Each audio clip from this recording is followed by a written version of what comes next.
Yeah, so thank you all so much for tuning in. Episode 13, y'all. Wake up with the word so you can take on the world. Episode 13, that's crazy. It seems like it, just all got started. But nah, I'm getting emails, I'm getting messages, it's touching people, so I gotta keep going. And that's amazing. Episode 13. So today my wifey Jess, she had some computer issues. It wouldn't start up, it was just beeping. No video.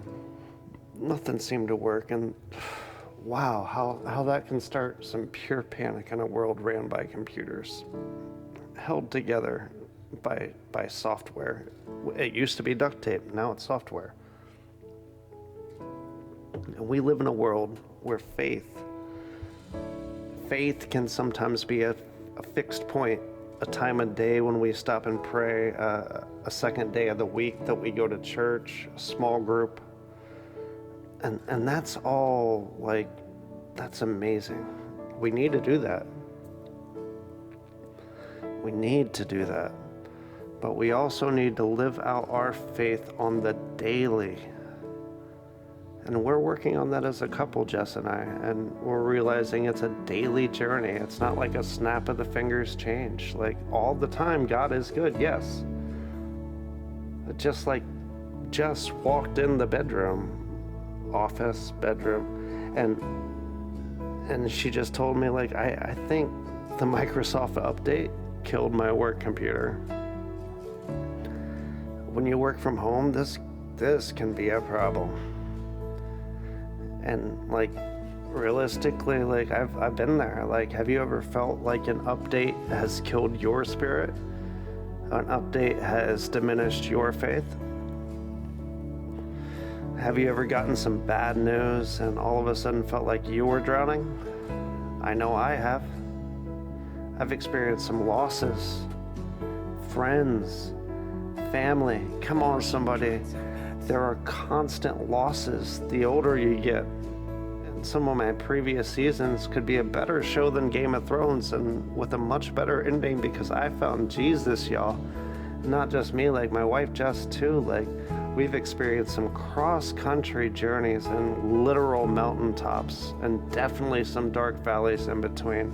But God is good all the time, in all times. When you're being chased in Colorado by a giant tumbleweed, or on a war front in the Middle East, God is right there. He's right there. You're never alone. When you're balancing checkbooks that don't add up to a way out, sometimes you just need to open up and allow God a way in. Sometimes you need to sit down, shut up, and listen to the roaring whisper of God as He speaks promises over your life to prosper, to succeed, to expand His kingdom. Sometimes we just need to stop and pray. I believe when Jesus said, "I will give you rest," sometimes that time of rest is a time of prayer. Now in Philippians 4:4-9, rejoice in the Lord always. Again, I will say rejoice. Let your reasonableness be known to everybody. The Lord is at hand. Do not be anxious about anything, but in everything, by prayer and supplication with thanksgiving, let your requests be made known to God.